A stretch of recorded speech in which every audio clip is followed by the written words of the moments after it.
Bom dia, irmãos. Que a graça de nosso Senhor Jesus Cristo seja sobre todos nós. Nós vamos aproveitar para ler a Bíblia, estando em pé, em Romanos capítulo 8. Romanos capítulo 8. Parabéns, vovô Josemar. Agora tem que ser vovô com muitos vezes, assim, vovô. Mas eu estou chamando o senhor de velho, não, porque eu já tenho 8, viu? E já vou para o 9º neto agora. Então, se eu falar vovô, se eu falar, o senhor também é, né? Tudo certo. Graças a Deus, graças a Deus. Vai tudo bem? Vamos ler o verso 28. 28. Só este verso.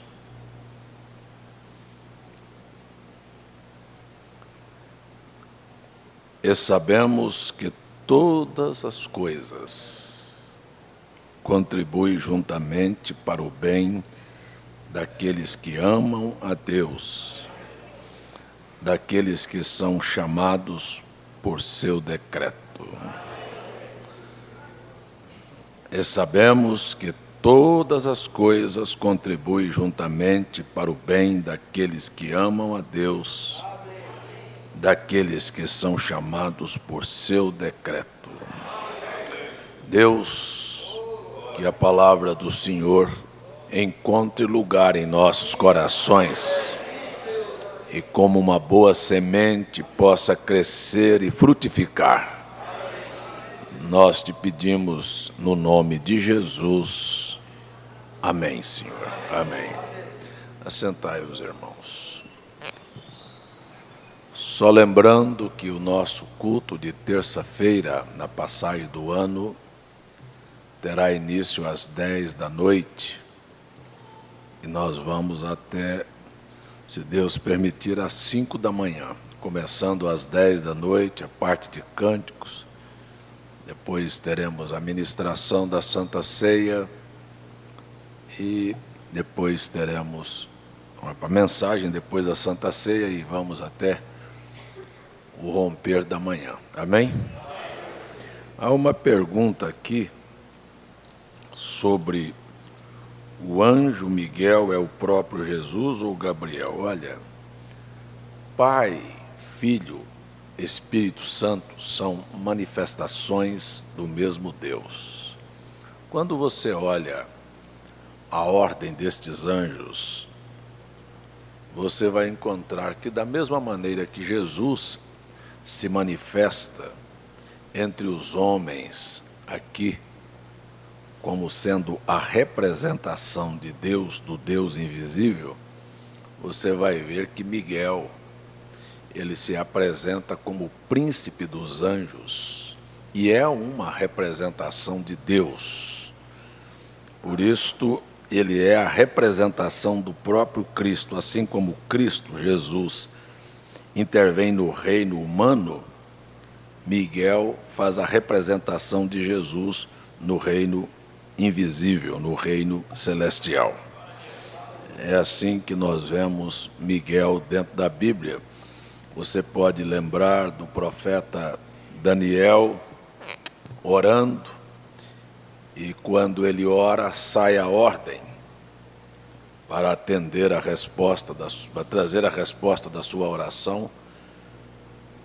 Porém, o príncipe da Pérsia, Satanás, entra no caminho e por 21 dias barra o anjo que vem para trazer a resposta da oração a Daniel. Então ele pede socorro a Miguel, o príncipe dos anjos, que é a representação, uma das representações de Deus, Cristo Jesus. E aí Miguel vem e a ordem é desfeita. Então Satanás traça uma batalha no céu contra Miguel, quer dizer, contra Cristo. Aqui na terra nós chamaríamos de Cristo, mas dentro deste reino celeste ele é chamado de Miguel. Me entenderam? Muito bem. Nós vamos falar um pouco, pensar um pouco nesta manhã sobre propósitos. E já ouvi muito que parece que há pessoas que a vida não tem propósito. Aquela pessoa é de uma vida sem propósito. E isto é uma coisa que não existe. Cada um de nós temos uma razão de estarmos na Terra, de estar na Terra. Há um propósito escondido atrás da sua existência. E o conselho, a orientação que o profeta William Branham dá é: você deveria ir a Deus e perguntar a Deus qual é o propósito do Senhor para com a minha vida. E esta é uma coisa que muito poucos fazem, muito poucos, é ir perguntar a Deus qual é o propósito do Senhor na minha vida. E se você notar, não há nada, absolutamente nada que aconteça na sua vida sem um propósito. E às vezes nós demoramos muito a aprender por que aquilo está acontecendo na nossa existência, por que isto está assim? Por que isto aconteceu comigo? Você vai ver que Deus não é injusto. E às vezes é muito difícil para o homem entender a contribuição que Deus quer te dar.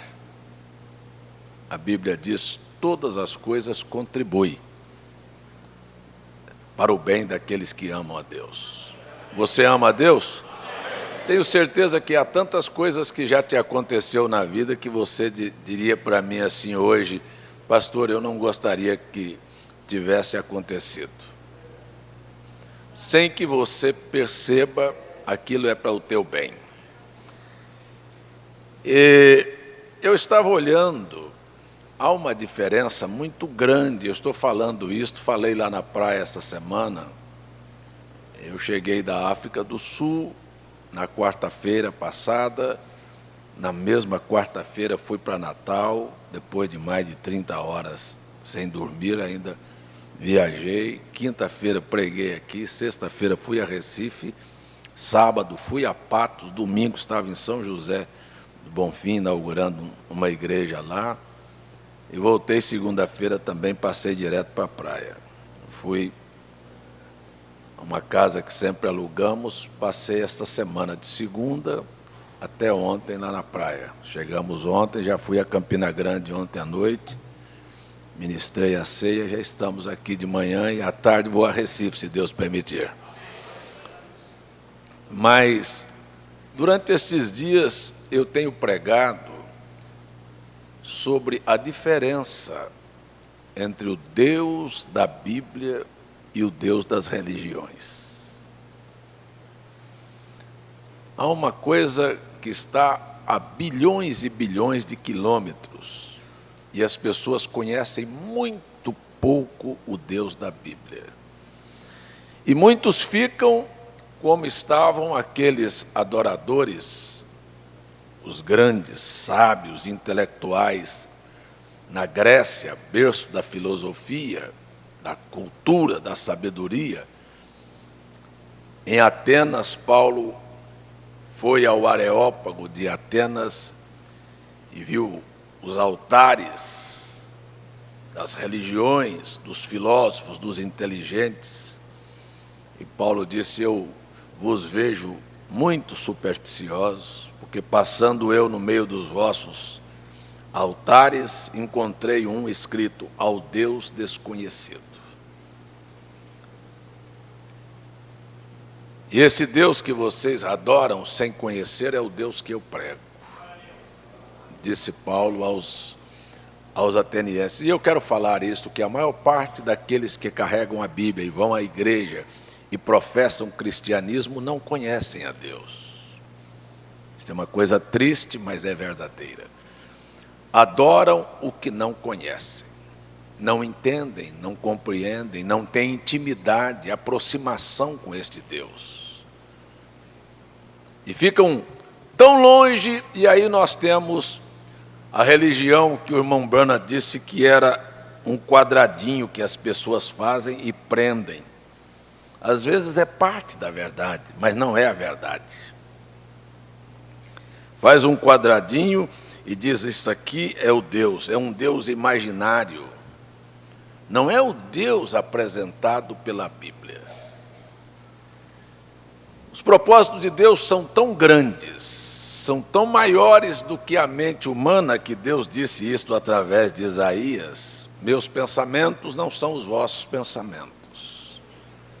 Meus caminhos não são os vossos caminhos. Assim como os céus estão acima da terra, os meus pensamentos e os meus caminhos estão acima dos vossos caminhos. Então você vê que o homem, por mais que ele tente explicar, eu ainda estarei a milhões de quilômetros de distância de dizer para você da bondade, da misericórdia, da paciência, do amor e do propósito de Deus com a vida de cada um de nós. Você jamais entenderá isto. Deus não é este mercador que nós estamos vendo a religião fazer, nesta barganha, nesta troca, se você der eu te dou. Este é um Deus sem personalidade, sem caráter, materialista, que apenas pensa, sabe, em dinheiro. E eu pergunto, para que Deus quer dinheiro? Para que Deus quer poder? O homem luta atrás do poder, mas e Deus, para que Ele quer? Se você pensar, por que Ele fez o universo? E aí você para e pensa, por que Ele fez você? Porque Ele queria distribuir o que Ele tem contigo. Você começa a pensar que você, talvez não é assim, nós pensamos muito em juntar. Será que nós pensamos em distribuir? A passagem do homem na terra e a visão do homem é uma visão tão materialista e tão egoísta de pensar em si, que ele foi criado assim e cria os seus filhos dentro desta ideia. Cresça, estude, prospere, ganhe, seja alguém. E para fazer isto, você atropela muitas outras pessoas, sem medir consequência. Sem medir consequência. De maneira até desonesta, suja. Para você entender o quanto o homem é pequeno. E mesmo assim, muitas pessoas acham que são inteligentes, capazes. Pare um pouquinho e analise comigo aqui, hoje de manhã, que Deus é diferente. Ele dá sem esperar receber de volta. Ele dá porque é próprio dele dar. Sabe? Quando ele... É assim o Deus da Bíblia, não é o Deus da religião. O Deus da Bíblia criou um homem e tinha uma mulher enrustida nele, mas para colocar esse casal aqui, ele criou 5 continentes. Parece que ele é grande. Ele podia ter feito o município de João Pessoa para dar para Adão e Eva, já era muita coisa. Mas para um casal, dar 5 continentes e dizer governe sobre tudo, tome conta de tudo, parece que ele é muito maior do que as pessoas possam imaginar. E é tão grande que para colocar vida num planeta, para que criou milhares, bilhões de planetas? Só ia colocar a vida em um. Parece que ele é um pouquinho maior do que a cabeça do homem. E se era só para um casal, para que ele fez? Olha, a diversidade de árvores, de plantas, de flores, de animais, de pássaros, de rios, de montanhas, de lagos, de planícies. Para que isso tudo? Para dar para um casal.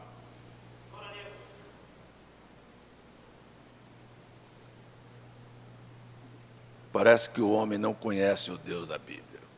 E ele constrói uma coisa tão bonita que eu costumo dizer que ele, depois que ele viu tudo aquilo, parece assim, se eu fosse, na minha imaginação pequena, parece que ele sorriu e falou, é bonito demais. Olhar, não é só olhar dentro do planeta não, irmão Fernando, sabe, é olhar no universo, aquele universo de planetas, de estrelas cintilando, o sol, a lua, tudo projetado, e ele olhando ali por fora, vê aquilo e disse, que é bonito você olhar para o céu, não é? É bonito olhar para o mar, né? E ele olhando tudo aquilo, que visão ele tinha. Ele disse, e tudo é muito bom. Para quem ele fez? Para ele ou para você? Quem é que ele estava colocando aqui? Chamando, estreando. Vem cá, deixa eu te mostrar uma coisa. Não existe vida sem propósito. Tem uma razão porque ele estava fazendo tudo isso. Tem uma razão porque você está aqui, você não entendeu talvez até hoje. E isto, enquanto o homem não entende, ele sofre muito. Ele apanha demais. Ele é muito infeliz.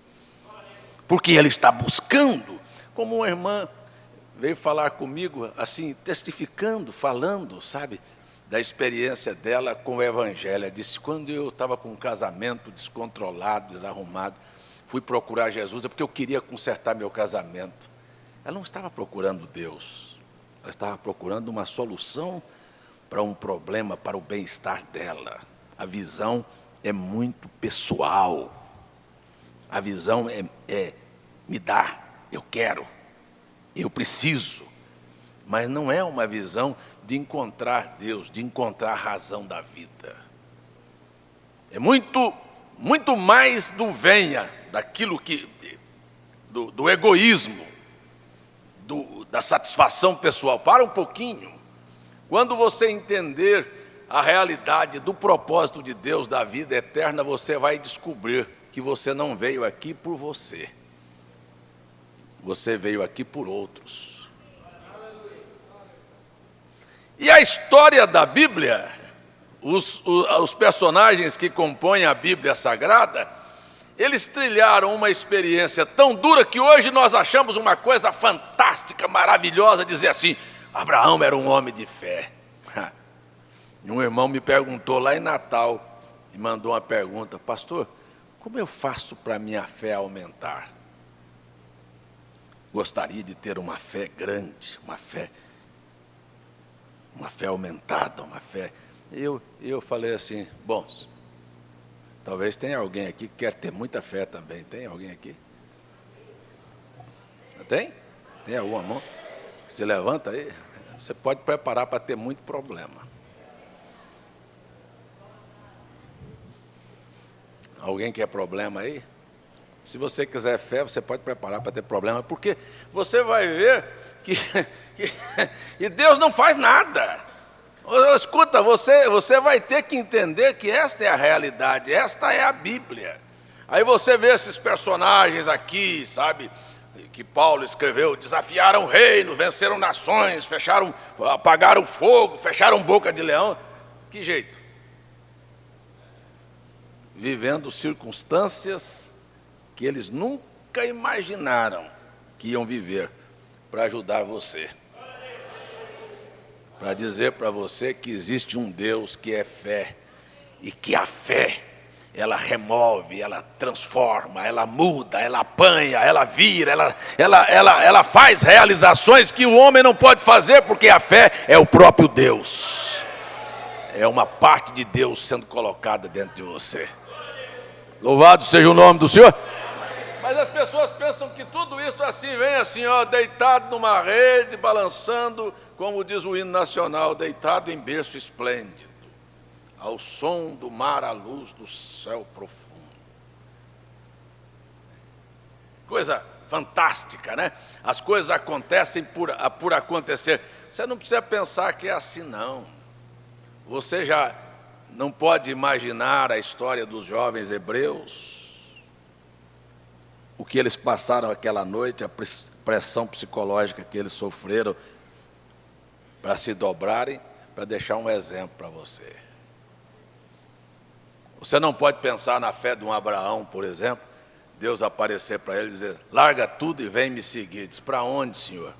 Não interessa. E aí Deus vem e diz assim para ele, eu vou fazer você grande, poderoso, e começa a abençoar, e ele começa a ganhar, e ficar rico, e camelos, e coisas, e você diz, mas aí é fácil ter fé, do jeito que as pessoas olham hoje, e dizem, mas eu fui para a igreja e a coisa aumentou. Mas Deus multiplicou, abençoou, isso é o que as pessoas pensam de fé. Daqui um pouquinho Deus falou assim, bom, você está tendo, né, uma experiência dessa para deixar para os outros, por causa da obediência. Vou te dar um filho. Mas o Deus que me tirou de lá e me protegeu até hoje vai me dar um filho? Vai ser bom. Esperou 25 anos. Mas ele não tinha razão para duvidar de Deus, porque Deus estava fazendo coisas grandes. Depois que ele tem um filho, a gente fica contando história da Bíblia, não, porque Bíblia não é livro de história, é profecia, e eu estou querendo chamar aqui para você ver o projeto de Deus, o propósito de Deus em cada coisa. Aliás, em escrever e deixar escritos de atos de vitória e atos de derrota também. A Bíblia não está repleta apenas de atos vitoriosos, mas de muitos fatos de derrotas. Mas ela começa mostrando um Deus grande e termina mostrando um Deus maior ainda. Ela começa Deus organizando. E depois que está tudo desorganizado novamente, ele vem e cria novos céus e nova terra para quem viveu um fracasso aqui na terra, porque todo ser humano é um fracasso. E se não é a fé, que é uma parte de Deus depositada dentro da sua alma, você viveria e morreria fracassado. Mas o que te levanta e faz brilhar é a fé. Então, depois de todos os fracassos, aí Deus prepara novo céu e nova terra, sabe? E o último versículo da Bíblia, pouca gente sabe. O primeiro até talvez muitos de nós saibamos, que é, no princípio criou Deus os céus e a terra, mas e o último? A graça de nosso Senhor Jesus Cristo seja com todos vós. Graça é o favor, é aquilo que você não mereceu durante toda a sua trajetória, mas ele vem e novamente mostra o quanto ele é bom, o quanto ele é grande, o quanto ele é maravilhoso, para dar a você um novo céu e uma nova terra e uma nova chance para recomeçar. Tem que ser a graça de nosso Senhor Jesus Cristo. Amém? Amém? É verdade ou não é verdade? Então a gente começa a olhar o Deus da Bíblia diferente do Deus da religião, que criou um quadradinho desgraçado, desastroso, sabe? Da religião vai assim, aqui está o estatuto doutrinário dogmático da Igreja Católica. Coitado, aqui está o da Igreja Batista, o da Igreja Presbiteriana, da Igreja Assembleia, seja lá o que for. Isso é um quadrado muito pequeno. Sabe, de que um homem traçou os limites para Deus andar, quando ninguém pode deter, ninguém pode conter. E eu acho isso uma coisa tão extraordinária, porque Deus chamou Abraão, deu uma promessa para Abraão, a nação seria escravizada, seria tirada, e Deus daria uma terra para eles daqui um pouquinho, lá na frente na história, porque para pular, levanta um rei, sabe, assim, atencioso, respeitoso, mas preste atenção que nem mesmo o respeito e a sinceridade de um homem vale nada.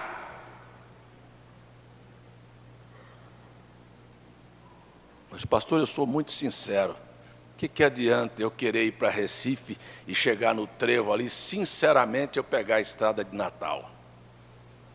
Errei, vou chegar em Recife ou em Natal? Mas eu estou sincero. Mas sinceridade errada não vale nada. Eu quero saber se a minha sinceridade está alinhada com a mente do Eterno.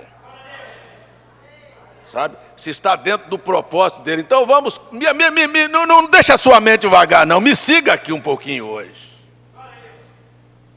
Aí o Davi se levanta sabe? E Deus dá vitória, e Deus tira ele do curral das ovelhas, e Deus faz ele um grande rei, um grande nome entre os homens da terra, e ele daqui um pouquinho se torna rico e poderoso, e constrói palácio, aí ele para e dá uma olhada para trás. Fala, mas, ei, estou morando numa casa tão luxuosa, e a arca de Deus debaixo da tenda, de pele de animais. Foi assim? Disse, não, tenho que construir aqui uma casa para Deus. E o profeta Natã, amigo de Davi, disse, faça o que está no seu coração. Mas naquela noite Deus veio e disse para Natã, vai e diga para Davi que o Altíssimo não habita em templos feitos por mãos humanas. O quadradinho que você quer fazer para me colocar lá dentro não me cabe não. E Deus não cabe dentro da sua cabecinha não, viu? Você é melhor abrir sua alma e deixar Deus dirigir e conduzir sua vida e aprender a confiar, porque se você andar pela sua cabeça, você vai à falência.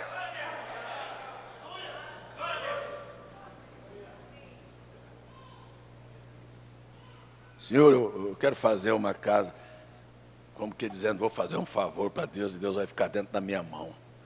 Deus não está preso a mim, a você, a igreja, a homem nenhum. Deus é soberano. Bendito seja o nome do Senhor. Deus não está sujeito a homem nenhum.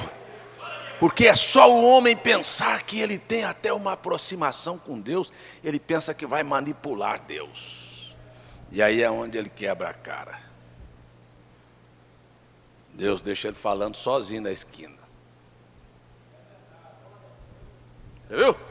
Conhece um homem de uma aproximação maior de Deus, com Deus, do que Elias?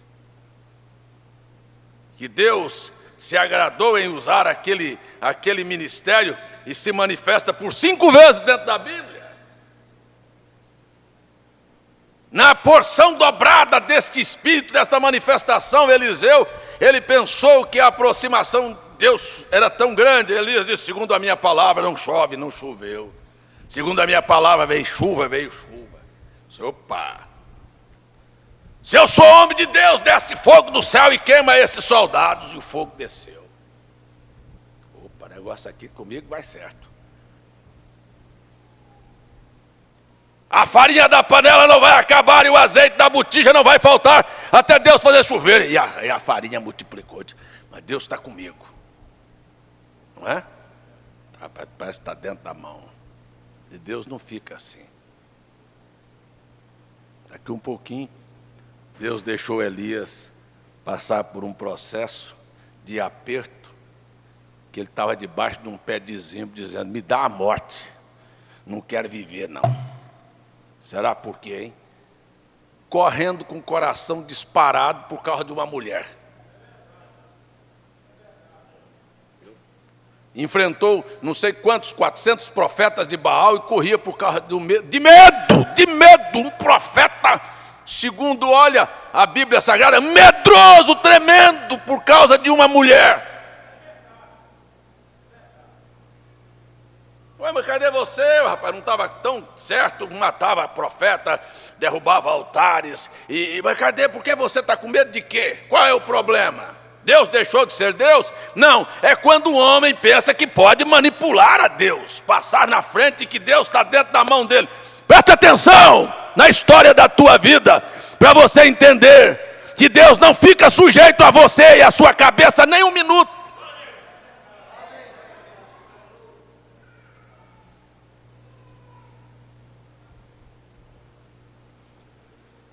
Mais tarde Deus disse para Natã, fala para Davi, que ele não constrói, mas eu vou deixar o filho dele construir. E quando construiu-se o templo, para você entender que Deus não se prende a homem, e não pensa que você é alguma coisa, sabe, que vai manipular Deus, não, que Deus não se prende a homem. No dia da inauguração da casa, para começar, no dia da inauguração da casa, Deus não deixou um sacerdote ministrar. Vocês não são de nada. Sabe? Desceu, e ele desceu e subiu e encheu a casa, o átrio, o altar, todos os espaços. Mostrou que ele preenche tudo e que ele não fica nessa situação de presa de domínio de homem, não. Entrou, saiu, encheu, e o dia que eles bagunçaram, ele saiu fora e deixou aquela casa cair. Para ele não mostrar que ele não está preso a igreja nenhuma. Então você aprende, se ele não está preso a uma igreja, que aquilo era considerado um lugar sagrado, ele não vai estar preso a você. E se na hora ele precisar de derrubar você, ele vai derrubar. E deixar que os problemas venham, esfregue a sua cara no chão, ele permitirá. Porque ele permitiu que o tempo caísse. Agora para aí um pouquinho e olha na história da sua vida, quantas vezes a sua cara já teve no chão. Porque você pensou que podia fazer as coisas da sua maneira e que Deus estaria sujeito àquilo.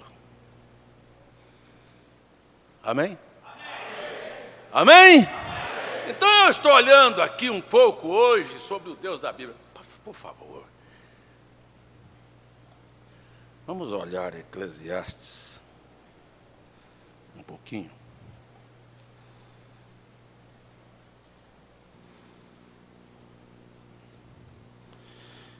O capítulo 3 de Eclesiastes,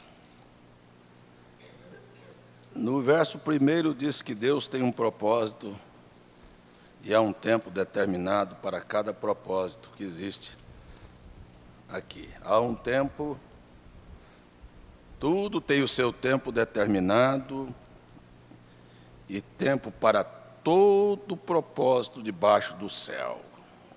Aí ele ensina, isso é um sábio, viu, irmão Severino? É um sábio. Ele ensina a mim e a você sobre tempo de plantar, tempo de colher. Começa assim: tempo de sorrir e tempo de chorar. Mas, por favor, me diga de coração, será que nós amamos mesmo o tempo da colheita?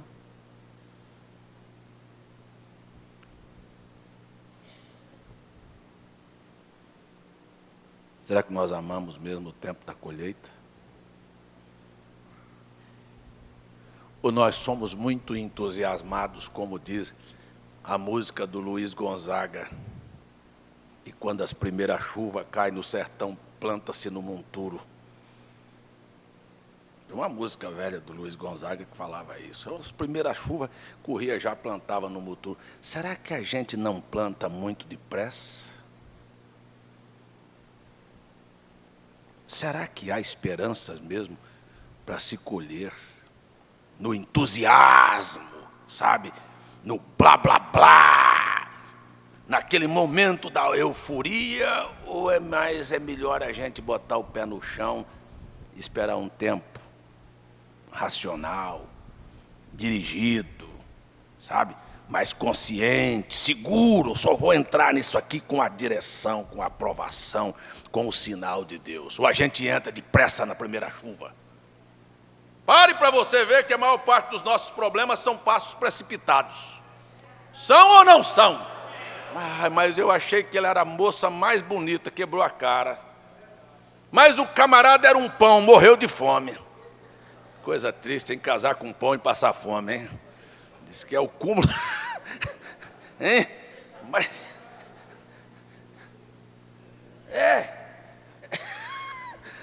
é bastante interessante, não é? Não é assim, são passos assim que se dão, mas esse negócio aqui é espetacular. E entra daqui um pouquinho, o carro está atolado.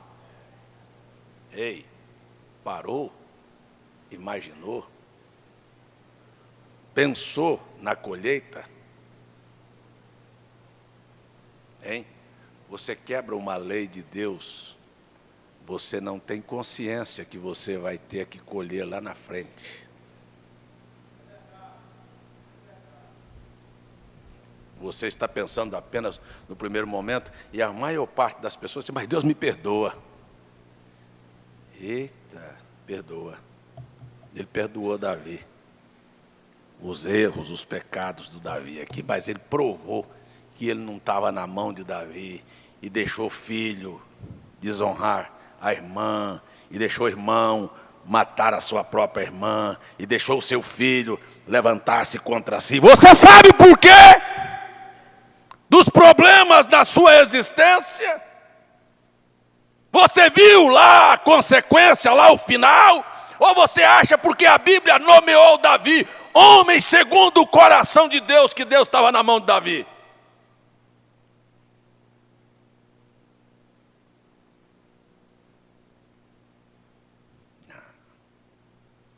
Pensa aí no tempo da colheita. Há um propósito para plantar, mas precisa ser bem plantado. Falei sexta-feira passada em Recife, e vou repetir. O sábio, ele aprende vendo os outros errar e acertar. Onde erra, não vou por aquele caminho não, que ali vai dar errado. Onde acerta, diz por aqui dá certo. Isso é mais ou menos dirigir andando. Você vai ver um carro que vai na sua frente, daqui um pouquinho ele passa em cima de um quebra-mola e dá um pulo. Você, opa, tem um quebra-mola ali.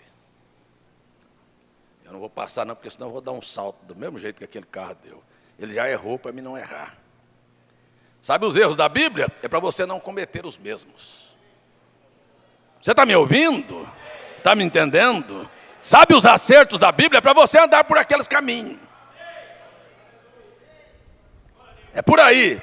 Você faz o contrário e você vai ver. E aí eu encontro muita gente decepcionada com Deus. Ah, mas parece que Deus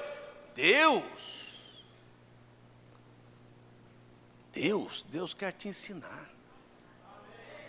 E só nos ensina assim. Então, eu disse, o sábio aprende a olhar os erros e os acertos. Você não precisa pensar, será que eu já falei isto aqui ou é a primeira vez que eu vou falar? Quem sabe eu vou estrear essa frase aqui hoje. Eu acho que não foi. Você nunca pense que as coisas não acontecem com você. Do jeito que aconteceu a outros, acontece com você. Você não é a exceção. Sua família não é a exceção. Seus filhos não são. Meus filhos não são. Você está me ouvindo? Você precisa de entender que do mesmo modo que as coisas atingem ali, atinge você também. E se você não guardar e não andar sabiamente, dizendo por aqui, olha, eu já vi meu vizinho, é o velho provérbio, quando você vê a barba do vizinho arder, põe a tua de molho. Está na hora de você observar, aquilo não dá certo lá não. Espera aí, não é por aí não. Mas aonde acertou, pode acertar. Seja lá o que for, seja casamento, olha o teu pai e tua mãe. Será que você não viu onde teu pai e tua mãe falhou no casamento? Ou se eles acertaram, por que não copiar o modelo?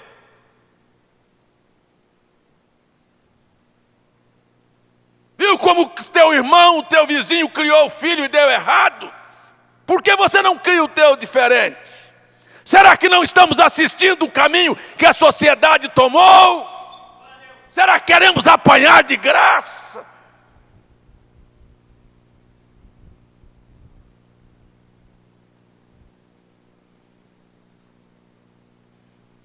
Não. Quer que eu fale uma coisa?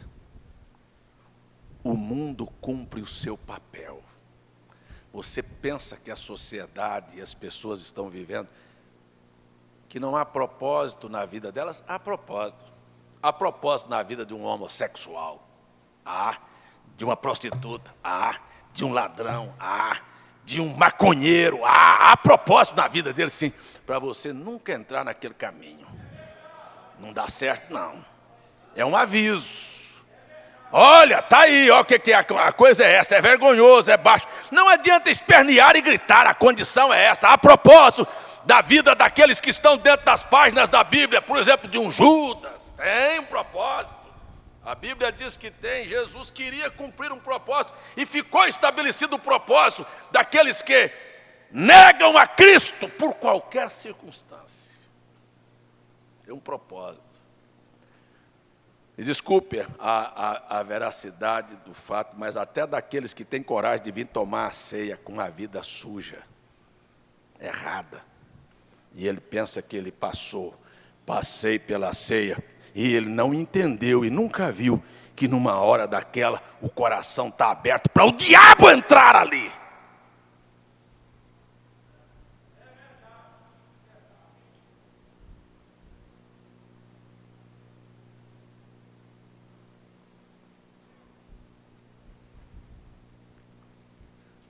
Se um homem vai fazer um filme e ele contrata pessoas que são apenas para compor a quantidade de pessoas, figurantes ali, você acha que a sociedade, cada um não tem um papel dentro desse grande projeto de Deus?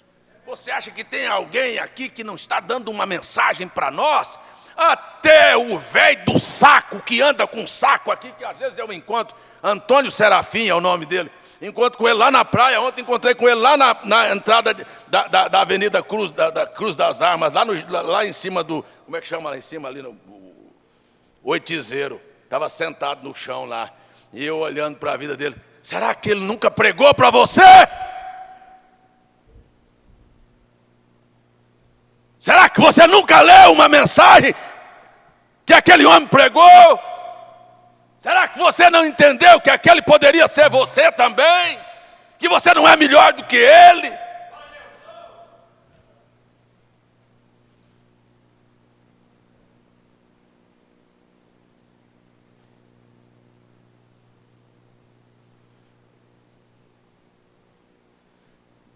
E que talvez ele com aquele saco nas costas é muito mais feliz do que você. Com todo o seu egoísmo.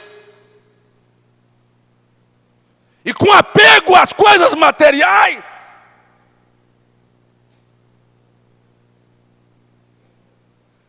Ele parece que está cumprindo um propósito, ó. Tem ambição ali? Tem vaidade ali? Hein? Mas você até hoje não aprendeu isso? Que tem um propósito ali? Você, não, mas o pastor quer dizer, não é assim, sabe? É o desprendimento, sabe? Ele não está preocupado se o cabelo está arrumado, se não está. Se a roupa está limpa, se está suja, para ele. Ali, ó.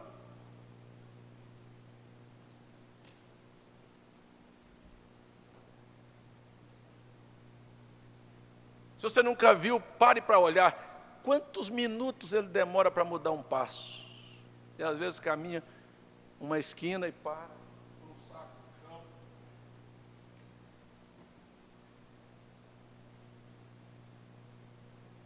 O pescocinho dele já é torto.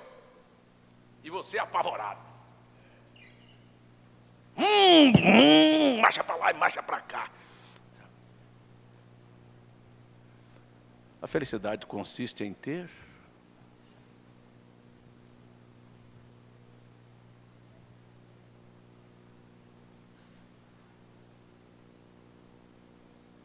E por que aqueles que têm são infelizes?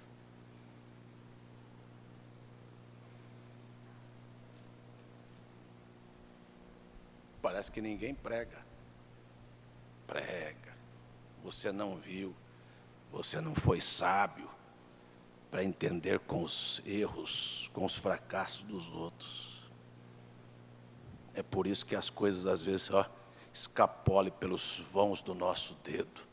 Deus deu a você a oportunidade de ter um lar, uma família, de ser feliz, e você vive reclamando e maldizendo e murmurando e sendo ingrato e mal educado, sabe, e grosseiro, sabe, e escorrega pelo vão dos seus dedos a oportunidade de você ter filhos e gozar, sabe, aproveitar, gozar da companhia deles, gozar da companhia da sua esposa, do seu marido. Fica tudo grosseiro, grosso, casca grossa, mal educado. Para que você casou, praga ruim?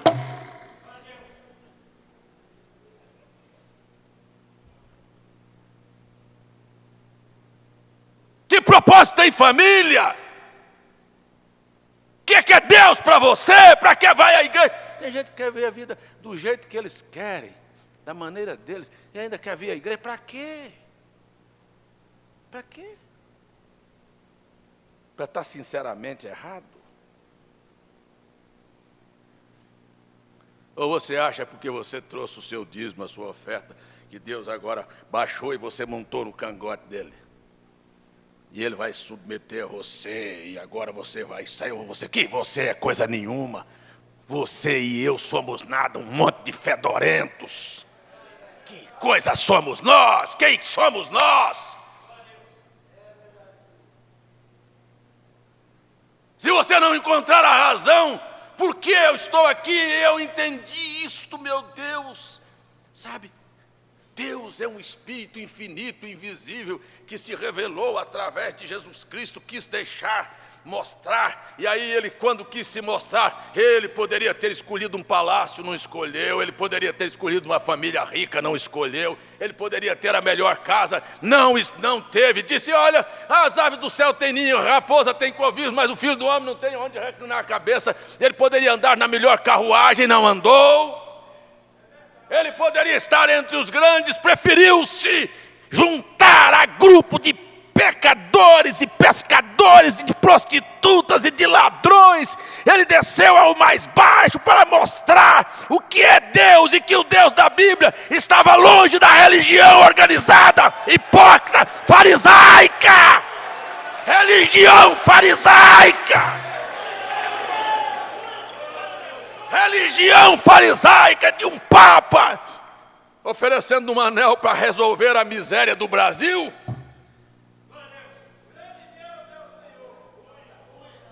Religião farisaica, hipócrita. Não é só o catolicismo, não, estou falando do protestantismo. Juntando tudo, é farinha do mesmo saco.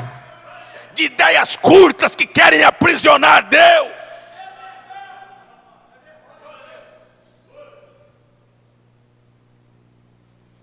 E você o pega completamente desprendido, lavando os pés de pecadores e pescadores, e deixando prostituta lavar seus pés. Que esse é Deus, a ponto dos homens dizer, se ele fosse o que ele disse que é, ele saberia quem é que está lavando seus pés. E ele sabia tanto, e tinha um propósito naquilo, e chegou mais tarde a dizer, aonde esse evangelho for pregado, será testificado este fato. Sabia porque estava fazendo aquilo. E disse, se você quer ser meu discípulo, faça, eu te dei o exemplo.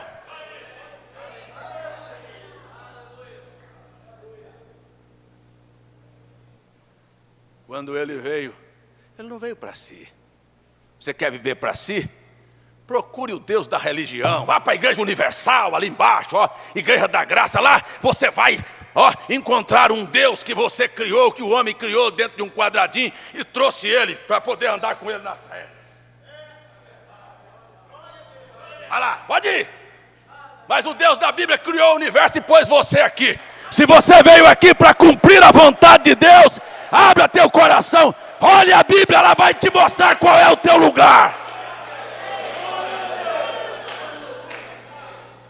Este Deus infinito, invisível, Espírito, se fez homem e disse, eu vim cuidar dos negócios do meu Pai.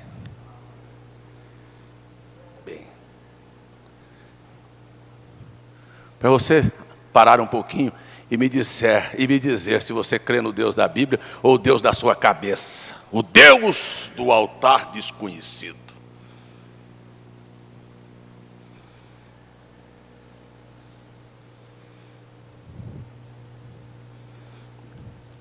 Escutem, estas não são minhas palavras, é dele. É dele. Escuta, aquele, eu não sei quem, aquele que crê em mim, fará as obras que eu faço. E fará obras maiores do que esta. Porque como que ele disse assim, eu vou desaparecer novamente, porque eu vou para o Pai. Eu vou voltar a ser o grande Espírito. Eu já deixei para vocês o exemplo. O sábio vai aprender. O burro vai continuar errado. O inteligente vai aprender com seus próprios erros. Não é assim que Deus me quer, não. Fiz errado, vou voltar atrás, vou começar de novo. Mas o burro vai continuar errado. Vai continuar errado. Vai seguir errado, porque é burro. Que a cabeça é burra. No inglês diz stubborn, quer dizer cabeça dura. Mente fechada, não entra nada, não consegue ver, apanha todos os dias, é infeliz, está no mesmo atoleiro, não sai do lugar, não aprendeu ainda. Entra ano, sai ano, é a mesma coisa.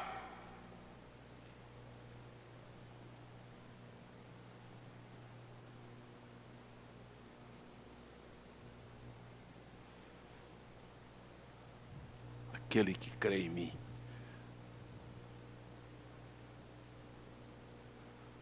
fará as obras que eu faço. Aí você pensa assim, eita, vai curar.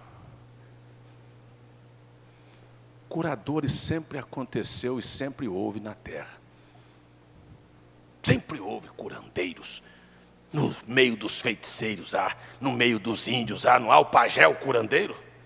Não era isso que Jesus estava falando, não. Para mim, essas religiõezinhas por aí, que anda fazendo um movimento de cura, isso para mim não resolve, não fala nada. Eu estou falando é das obras. É do dia a dia. Cristianismo é vida. É o que você vive, é como você vive, é como você age, é como você fala. É como você se reage diante das circunstâncias.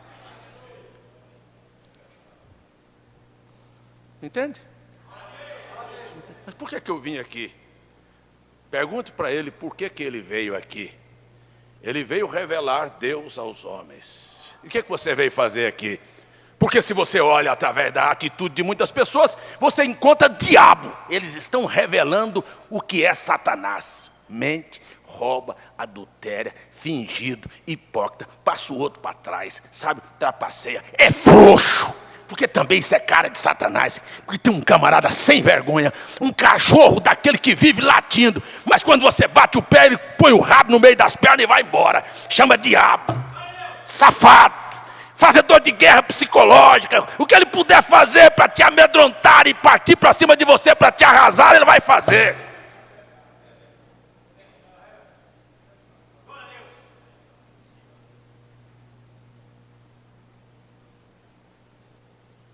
Não é nada, um blefe.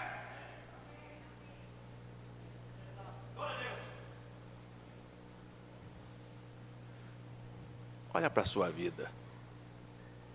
Se ela revela Deus ou se ela revela diabo. Porque eu conheço muito crente, quando o problema chega também, ele bota o rabo no meio das pernas. Mas cadê aquela fé? Estava lá cantando, pulando, levantando a mão, orando, eu sou crente, mas chegou na hora do problema. Que isso, rapaz? Mas cadê? Cadê aquilo? Aquilo é Deus ou é capeta? Quem bota rabo no meio das pernas é diabo. Você já viu Deus correr numa batalha? Você conhece alguma história da Bíblia que Deus perdeu alguma circunstância? Você conhece o Deus da Bíblia? Então se ponha de pé e diz em todas as coisas: sou mais do que vencedor.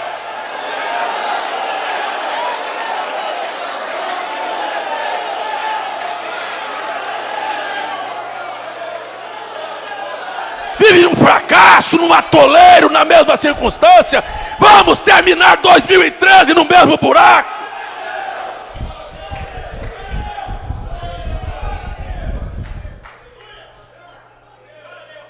Hein? Qual é o tempo que você vai se pôr de pé e dizer: o tempo de cantar chegou?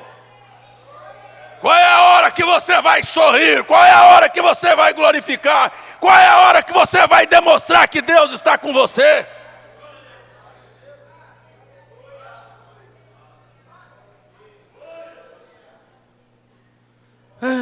Está terminando o ano, né?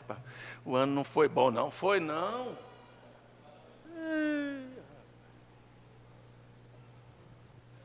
Foi ruim, foi. Como é que é, irmão Gilberto? Aí o aí? Só você que sabe fazer.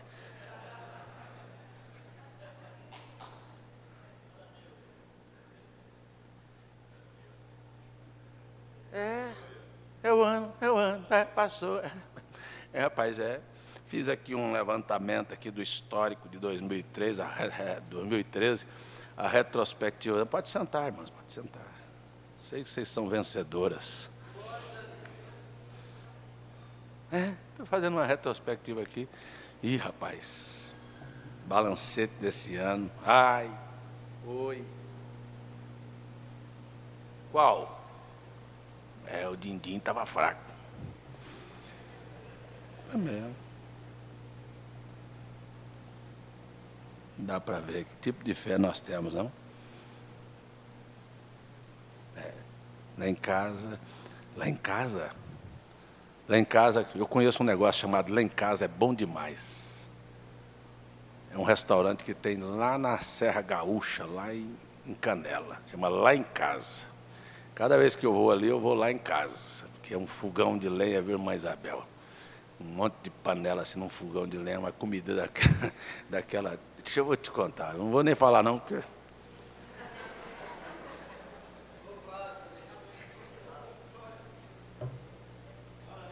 Tomar água pura mesmo aqui. Esqueceram até de trocar minha água, porque ficou morna. Mas para aí, gente.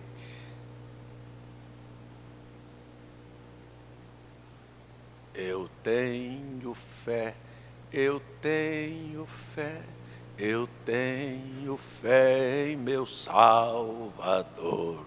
Eu tenho fé, eu tenho fé, eu tenho fé. Comi peru demais hoje. Quer ver mostrar fé quando o estômago está vazio. Arrotando peru.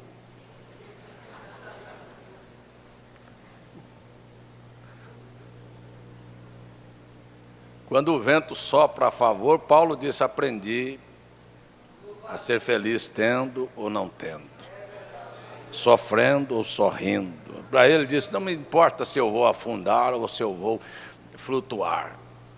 Que diferença? Isso é só um pouquinho de tempo.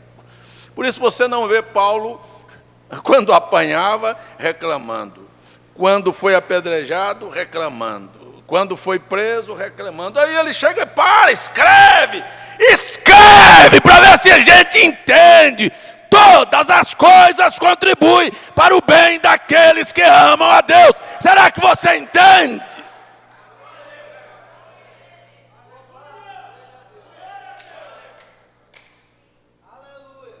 Mas Paulo, aquele coro, foi bom, rapaz. Foi bom.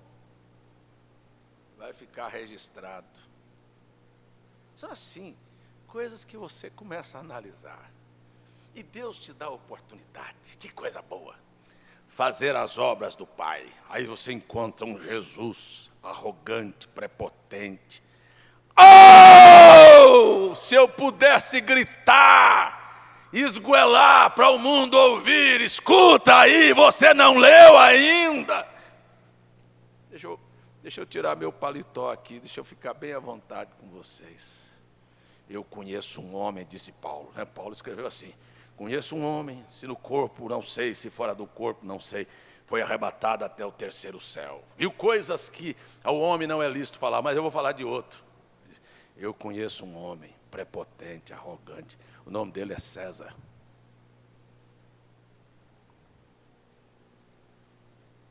E um dia, Deus, que pegou uma família e deu para ele administrar, filhos, mulher, aí surgiu um vendaval dentro de casa, e o César virou para uma filha dele e disse, quer saber de uma coisa? Fique sabendo que eu não preciso de você para viver, não, você é que depende de mim. Foi assim que Jesus me ensinou a fazer. Não foi assim que ele ensinou a gente a fazer? Não foi não? Pensei que fosse.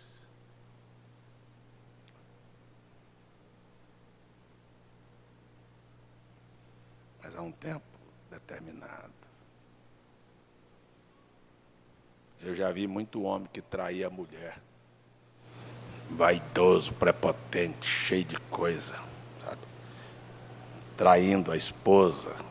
passando por cima, arrasando sentimentos e coração. Daqui um pouquinho, estava em casa sem mais, sem menos, diante de uma televisão. Daqui um pouquinho, deu um tereteté no coração dele lá. Deu um AVC lá. Ficou troncho dos dedos, troncho, da boca troncha. Cadê aquela mulher que você estava pisando nela? Foi tratado o camarada. Sabe? É desse um mesmo que eu estava esperando, manhã. Mas você não era tão vaidoso? Cadê que a rapariga não veio tratar agora?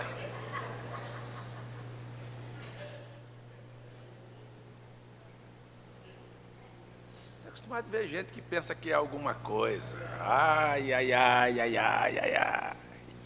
Está bem aí a sua colheita. Você vai aprender a valorizar. Você vai aprender, sabe, a dar valor. Espera aí para você ver, não corra não. Está deixando seu pensamento correr? Eu estou falando com você.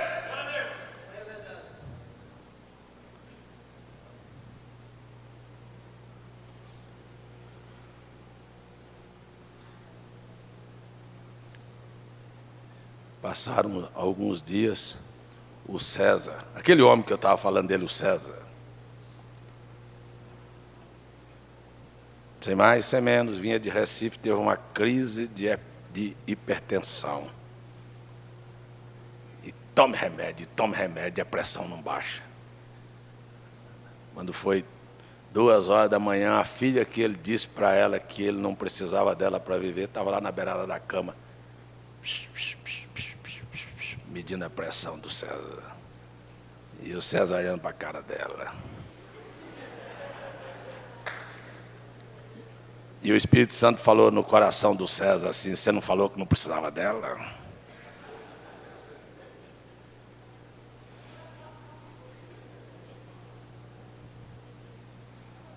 Dá uma cuspidinha para cima aí, vai cair bem na sua testa.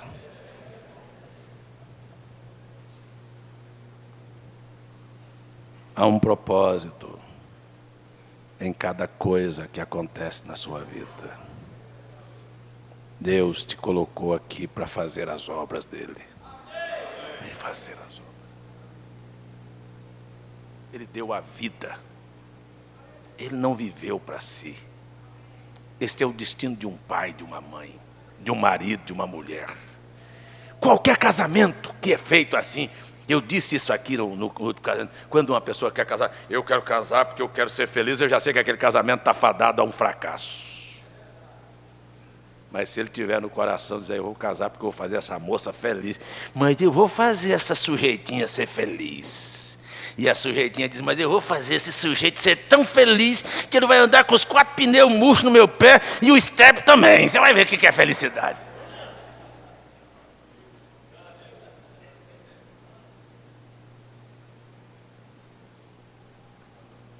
Eu quero ser feliz, aí começa.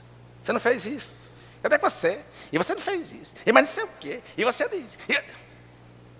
Acabou o casamento. Acabou. Sabe o que é? Oi!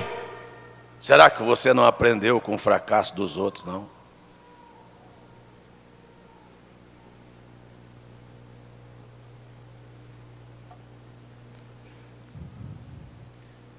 Por que Deus me colocou aqui? Deus é um ser invisível, infinito. Ele me quer aqui para representá-lo. Aonde? Dentro da minha casa. Aonde? No meu trabalho.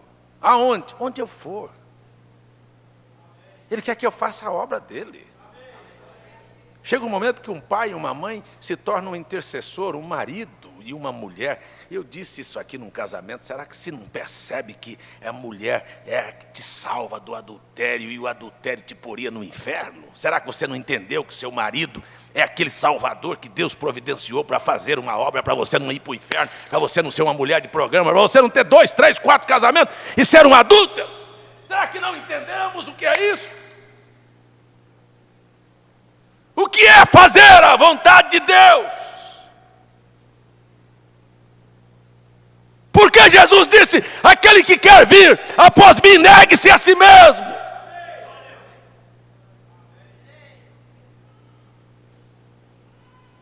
Ou será que você não entendeu que Deus colocou os filhos para você cuidar dele? Olha, escuta aqui, ó. Ó, não são seus, não. Cuide deles. São meus. Eu quero que você faça o meu trabalho. Veja ele aqui na terra. Olha o capítulo 17 do Evangelho de São João. Pai, estando no mundo, guardei os que tu me destes. São teus e tu me destes. Guardei. O que é um pai e uma mãe? Um guardião.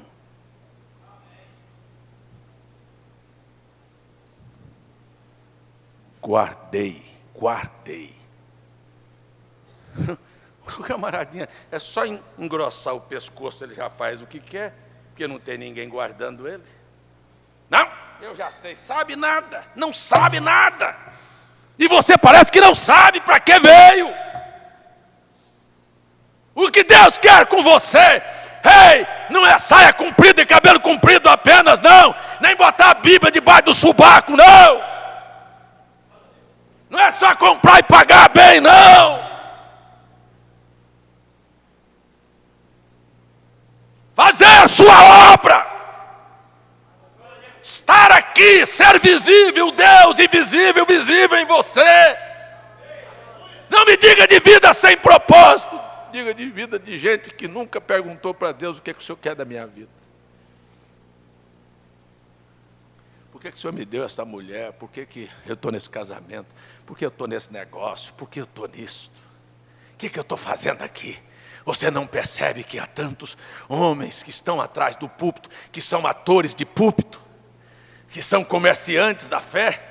Você não percebe que há tantos que estão plagiando? Você não percebe que há tantos que vão à igreja apenas para cumprir o ritual do quadradinho da religião? Você não percebe? Você não entende? Não é isto a Bíblia, não é este Deus. Não é isto o propósito desta mensagem.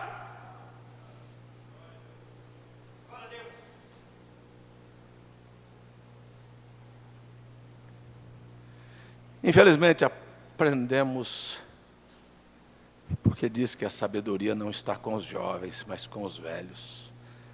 Aprendemos muito tarde na vida.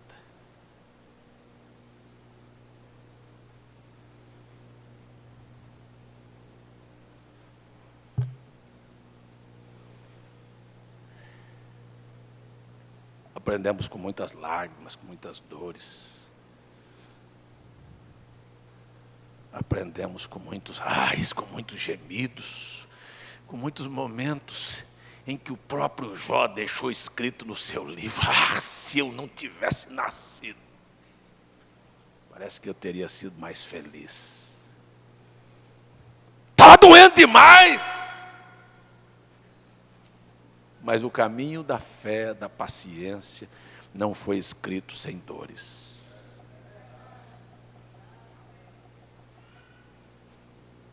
Meu tempo já esgotou.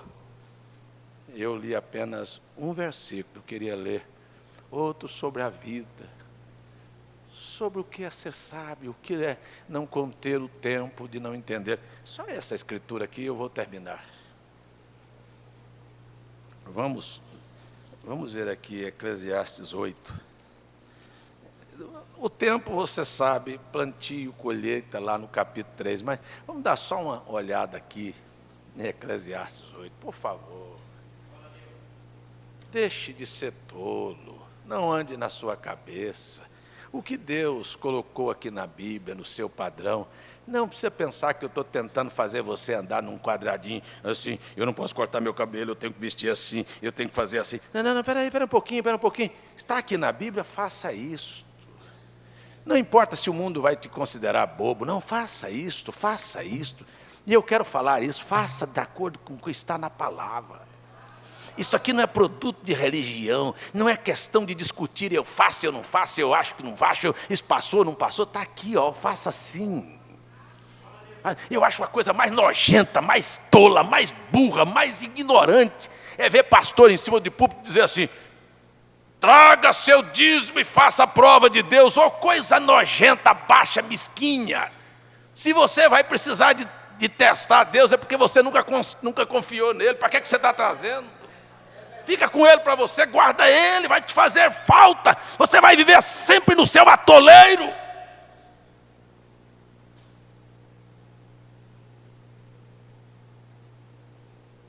Na sua pobreza, na sua mesquinhez. Eu não estou pregando esse tipo de evangelho.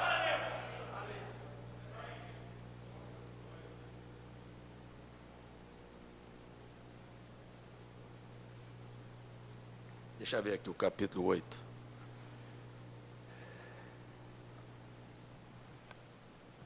Vamos ver do verso 5 a seguir. Quem guardar o mandamento não experimentará nenhum mal. Me ouviu? Qual é o mandamento? Honra teu pai e tua mãe. Ei, venere o teu marido. Submeta a ele. Ame a tua mulher. Ensina o teu filho. Não é fuste, porque é uma coisa tão, parece que assim, que inverte os valores dentro da Bíblia. E aí quer que a coisa funcione. Você quer botar uma quinta no lugar que você precisa de botar uma primeira? Quinta é com carro em alta velocidade, primeira é quando está no atoleiro. Então você precisa de entender, é o passo a passo da Bíblia. Pega lá, ó, fala com teu filho, assentado, deitado, andando, na mesa. Ensina o caminho do Senhor para o teu filho. Isso fala, isso vai enjoar ele, mas fala, andando, assentado, andando, em pé. Aonde você estiver no caminho, na roça, aonde você estiver, fala, ensina. Os pais não fazem isso. Aí quer que a coisa funcione. É hora de primeira. Aí não funciona, mete o cacete. Não, o cacete é assim. Depois que você falar, ensinar.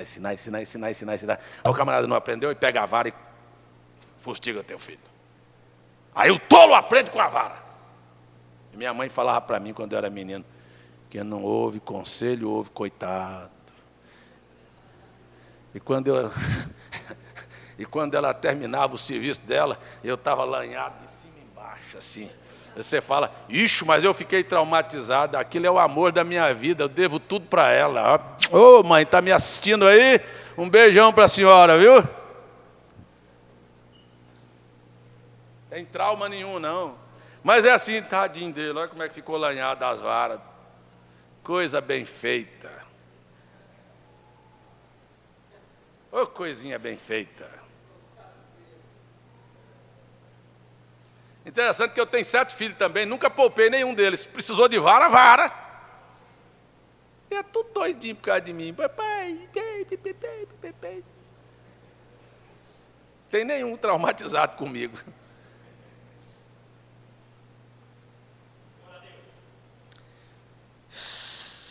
Quem guardar o mandamento não experimentará nenhum mal. E o coração do sábio discernirá o tempo e o modo.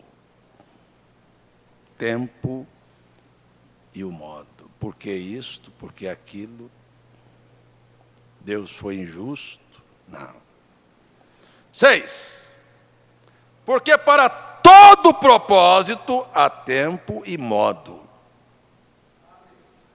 Porquanto o mal do homem é grande sobre ele, porque não sabe o que há de suceder e como há de suceder. Quem lhe dará a entender?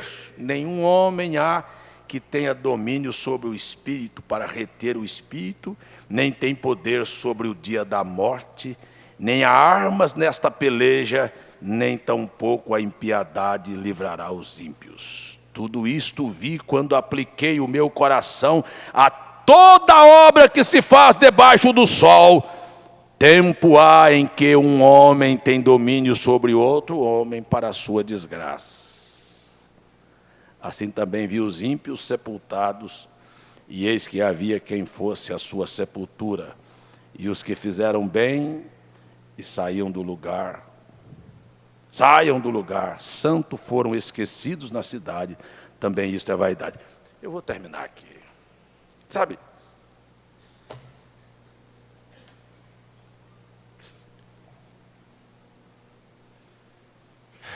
Eu cheguei da África, fiz um turnê, fui para a praia de Campinas segunda-feira. Convidei alguns irmãos. Minhas meninas sempre chamam as outras mocinhas para elas brincarem ali e rirem e se divertirem. E eu gosto de fazer isso, de vez em quando fazer um churrasquinho. Eu não vou falar também, porque senão faz gente ficar com a boca cheia d'água. Mas de vez em quando eu gosto de assar uma carnezinha. Aí chamei alguns irmãos para ir. Olha, quinta-feira, feriado, vai lá na praia, eu estou lá. Vai comer lá uma carnezinha, irmão Marcos, irmão Francisco, irmão Severino, irmão Reginaldo, suas famílias. E eu acordei cedo, peguei a carne, fui limpar, preparar, cortar, acendi o fogo, o irmão Carlos acendeu, ajeitamos, fizemos tudo. E eu estou lá, disse, eu vou começar mais cedo, porque é muita gente, a hora que chegar peguei uma caixa de isopor, fui assando e colocando dentro para continuar quentinho. Daqui um pouco, estava o irmão Carlos, o irmão Severino, cortando, eu assava e eles fatiavam e colocavam dentro da caixa de isopor. Daqui um pouco, o irmão Severino desapareceu. Eu disse, eu vou ali. Saiu.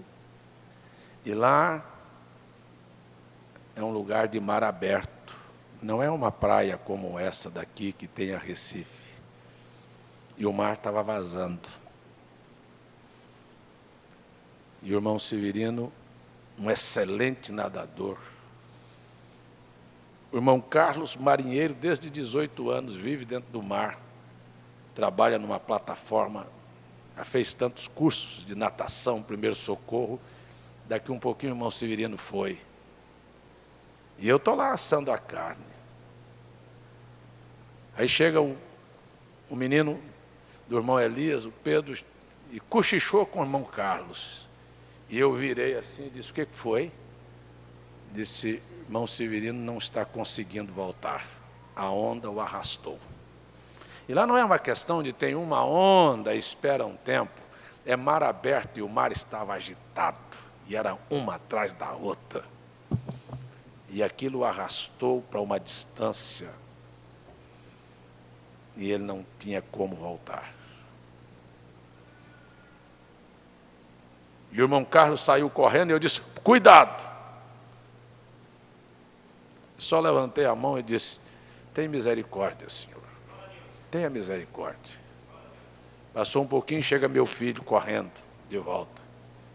Disse, agora o irmão Carlos foi e também não consegue voltar. O irmão Francisco estava lá. E um pânico, um desespero. Um corre para um lado, um salta muro. Um sai gritando por caseiros, tentando encontrar alguma coisa que pudesse jogar, para ver se eles pudessem boiar lá dentro. Tábuas, garrafão de água, bola. E entrou, e aquele desespero, e gente começou em pânico, e choros, e gritos. E a dona do supermercado disse, nunca, nunca, um entrou ali e voltou em vida. Quando meu filho veio e disse, o irmão Carlos ficou também, não dá conta de voltar mais. Eram 2. Eu não saí. Eu não movi o meu pé do lugar de onde estava. Eu não corri para a beira da praia, eu não entrei em pânico. Eu dobrei meus joelhos.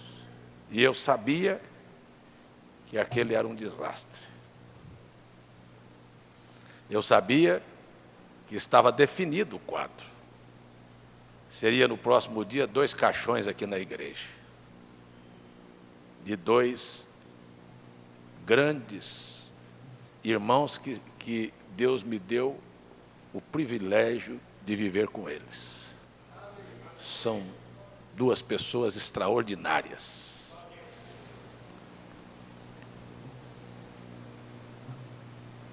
E eu dobrei o joelho ali, na beira daquela mesa, e não preguei para Deus. Eu só disse, Deus,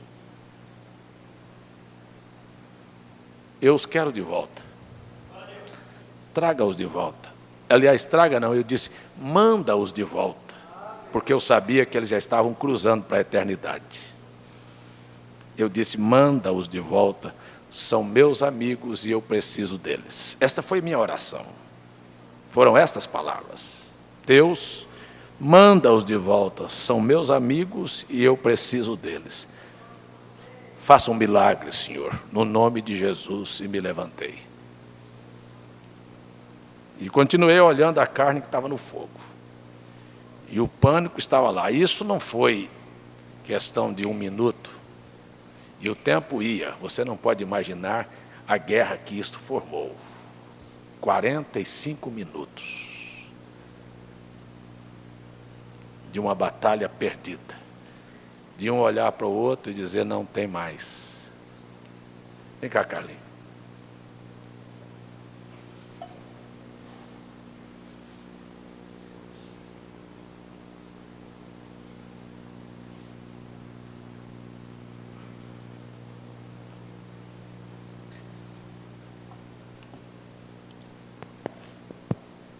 Oi.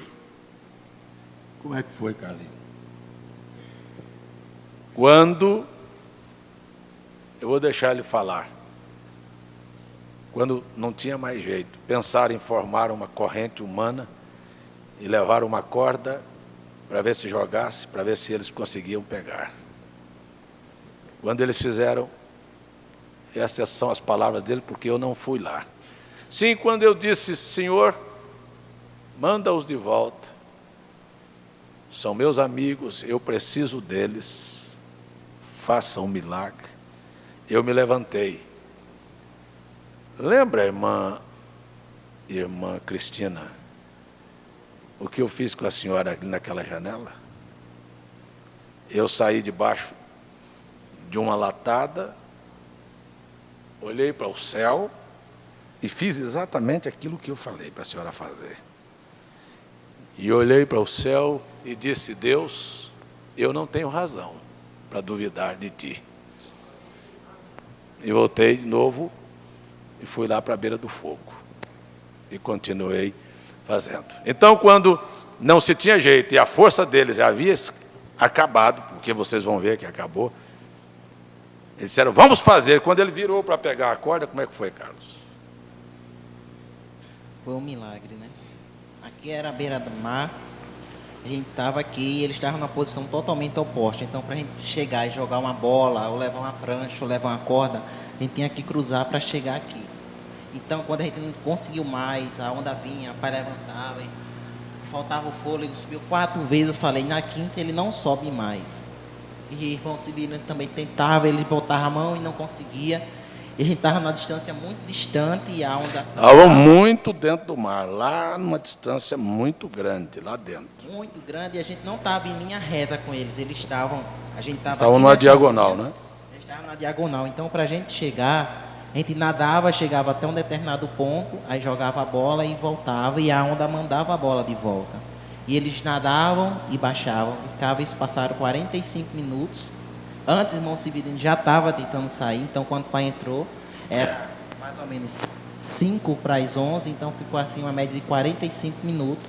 O pai entrou e tentava puxar, e cada vez mais a onda vinha mais alta e eles baixavam. Então, quando teve mais jeito, o irmão Francisco tentou arrumar uma tábua, aí os vizinhos falaram, vamos pegar uma corda, aí todo mundo saiu da água, estava a gente aqui no meio, em fração de 15, 30 segundos, 30 segundos, 15 a 30 segundos.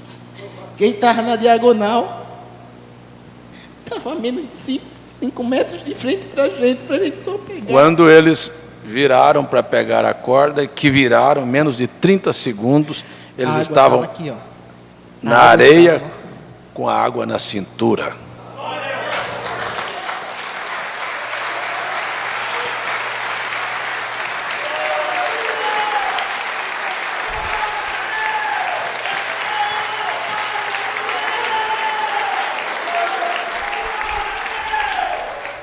Se eu tivesse sozinho ali,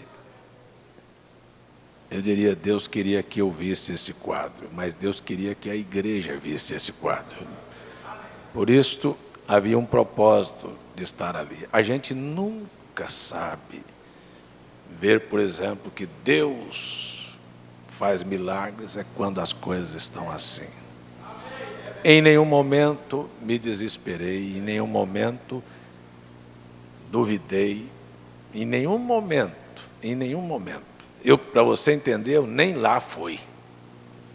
Eu continuei do mesmo jeito que eu estava, porque eu sabia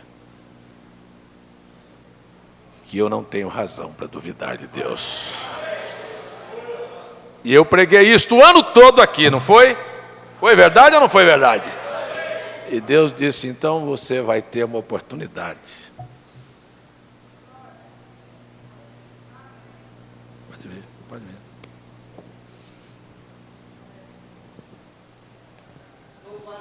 Por mais que a gente tente explicar, como foi bem explicado aqui, mas viver a angústia que nós vivemos é uma coisa indescritível. O irmão Carlos, com essa experiência, essa força dele, levou uma bola. E quando ele jogou a primeira vez, o irmão Severino estava tão cansado. E quando ele pegou a bola, o irmão Carlos sentiu aquele alívio, mas viu a bola fugir das mãos do irmão Severino e caiu num desespero de alma. Foi uma coisa realmente. E não é coincidência, na quinta-feira, quando eu cheguei aqui, eu falei, eu não vou pregar. Aí fui lá embaixo, mas o irmão Túlio, e a gente pegou 2 mensagens, sem olhar os títulos. Eu falei, irmão Túlio, se eu escolher uma mensagem, o irmão Túlio não sabia de nada. E quando ele pegou, quando eu vi o título da mensagem, eu trouxe para o irmão Léo ver, o anjo do Senhor esteve comigo. Atos 27, falando de Paulo no mar. Então, é muito bom sentir que esse Deus está conosco.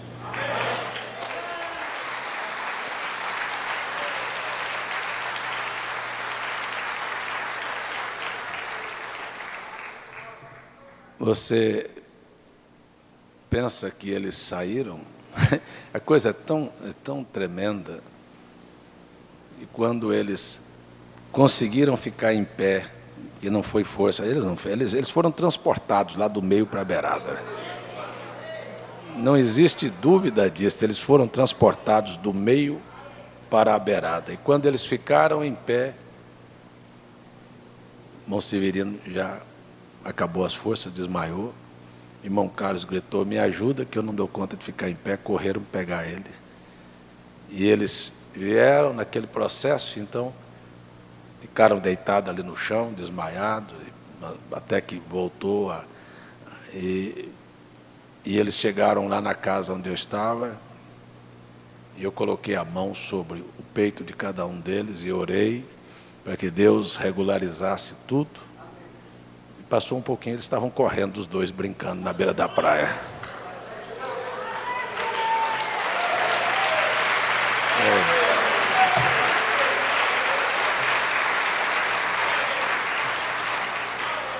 Aí você não pode imaginar, porque depois que passou, aí vem os quadros na mente. A responsabilidade era sua. Você é o pastor, eles estavam aqui. Se tivesse acontecido, e aí o diabo começou a jogar bomba, né? Aí quando foi de madrugadinha, o irmão Josemar mandou um torpedozinho. Meu neto nasceu, os milagres estão acontecendo. Ele não sabia que Deus tinha feito um extraordinário lá embaixo. Não foi assim, irmão Josemar? Eu só quero dizer para você, aqui nesta manhã, quando você não entender nada, e quando estávamos naquela preocupação, que o irmão tinha chegado, eu tinha colocado o medidor, aferido a pressão do irmão Severino, aí chegou o doutor Marcos, até isso aconteceu, aí chegou o médico, depois de tudo, né? E deu tudo certo. Louvado seja Deus. Eu só quero dizer para você aqui, quando tudo acontecer e você não entender nada, me escute, levante os seus olhos para cima. Não há razão para duvidar do Deus da Bíblia. Vamos ficar em pé. Vamos ficar em pé.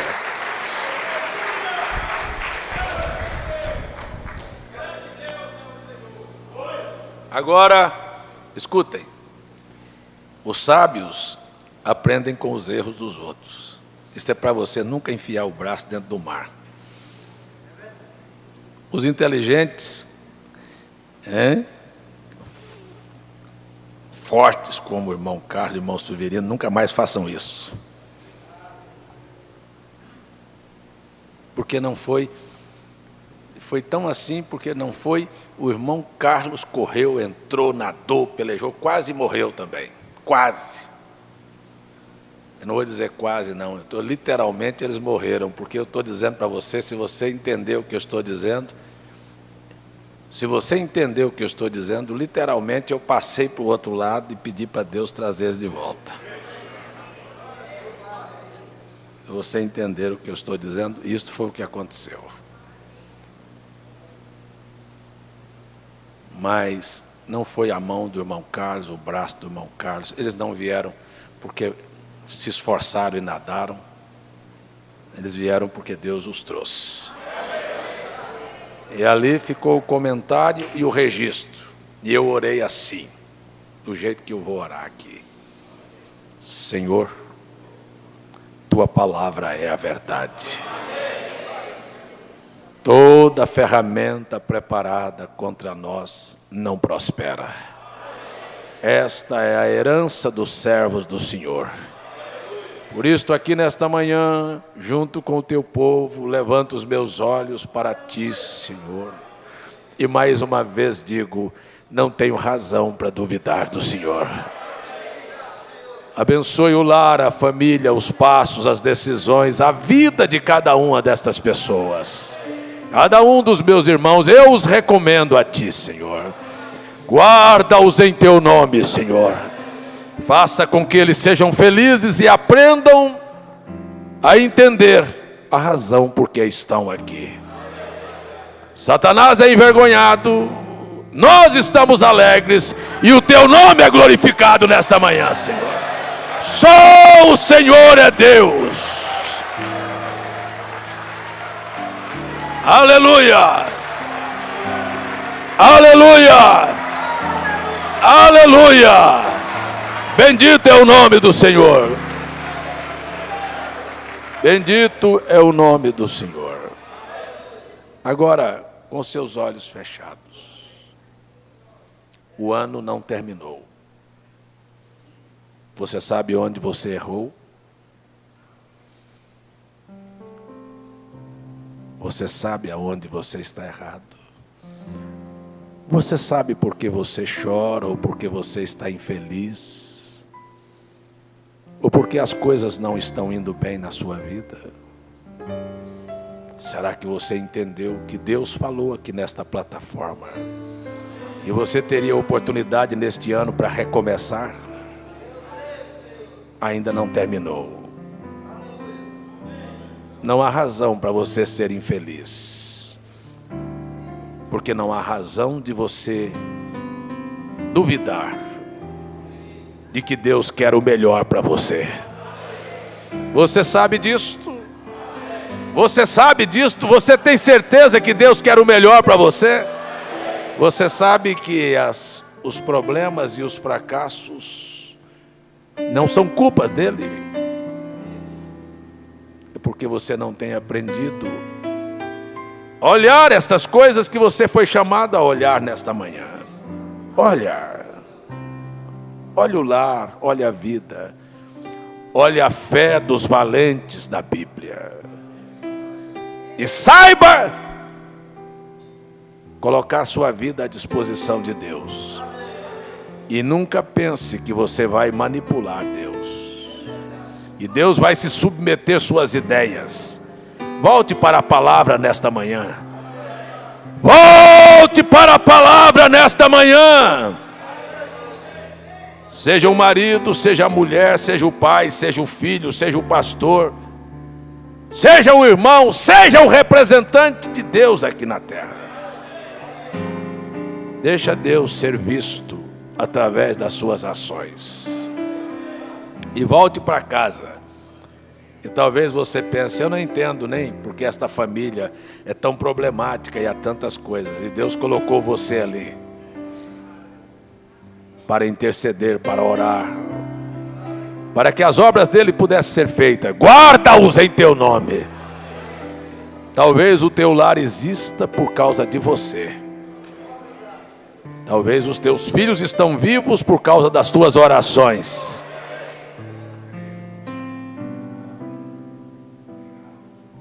E ainda que eles não reconheçam, porque não conhecem a Deus. Pergunto nesta manhã, alguém aqui que gostaria de levantar sua mão e pedir para Deus uma chance para recomeçar? Teria coragem de você dizer: eu sei que eu errei, eu não sei onde você errou, mas você pode falar para Deus nesta manhã: não fui feliz, pensei que sabia, entendia, achei que eu podia plantar lá no monturo, não esperei o tempo próprio para as coisas acontecer, Senhor. Mas estou aqui aprendendo com os meus erros e pedindo força para recomeçar nesta manhã. Aleluia! Deus abençoe sua mão levantada. Deus abençoe a sua oração sincera e verdadeira. Deus conceda a você a força e a vitória para a superação deste ano que vem.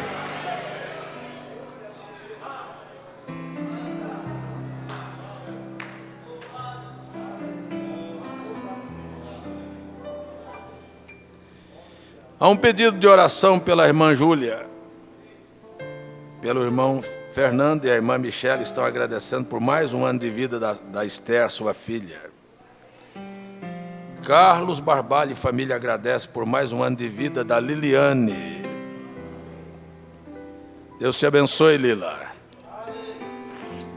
O irmão Ronaldo está pedindo Deus abrir uma porta de emprego para ele.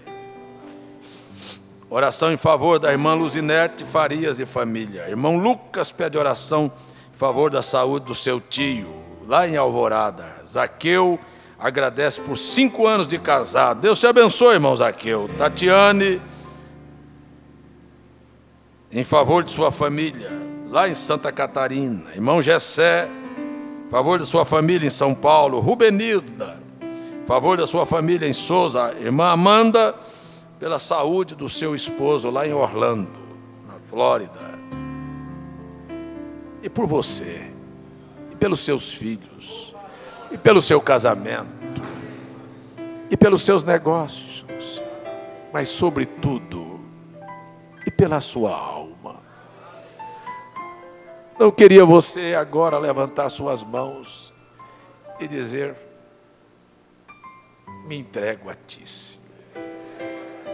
Sem saber do amanhã, sem conhecer o minuto seguinte da vida, me entrego a ti. Que o propósito do Senhor na minha vida se cumpra, Senhor. Vamos, levante a sua mão. Não faça de conta que orou, seja verdadeiro, seja honesto. Me entrego a ti, Senhor, me entrego a ti. Como entrego a vida e o pedido destes irmãos. A necessidade de cada um. Pode não ser importante para uns que estão aqui, mas é importante para eles. Eles estão pedindo socorro do Senhor, Pai. Sê misericordioso com estas pessoas. E sê misericordioso comigo.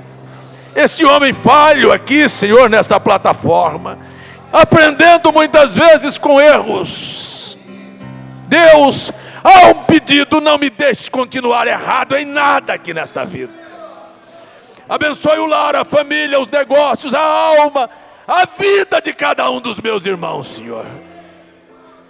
Que a bênção do nome de Jesus desfaça toda a ação do mal, para a glória do teu nome, Senhor. Para a glória do teu nome, Senhor. Para a glória do teu nome, Senhor. Em nome de Jesus. Amém. Amém. Você pode dizer amém. Por tudo que tens feito, por tudo que vais fazer, por tuas Obrigado, Senhor. Obrigado, Senhor. Obrigado, Senhor. Obrigado, Senhor. Deus abençoe você, Deus abençoe o seu lar. Não se esqueça, terça-feira às 10 da noite. Deus abençoe a cada um. 6 horas da tarde haverá culto aqui. Aleluia. Por tudo que tens feito.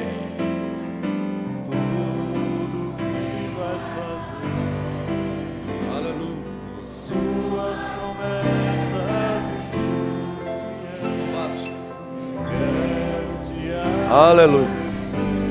Com todo meu ser, agradeço,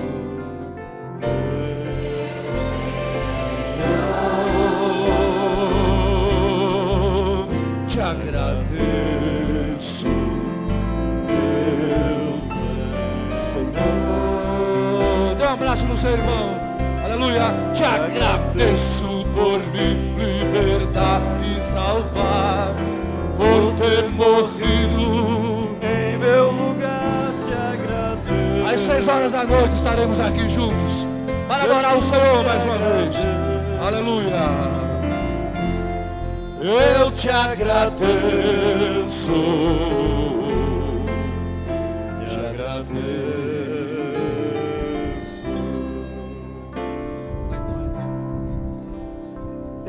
Eu sei que sempre estás comigo, Senhor. Aleluia. Também sei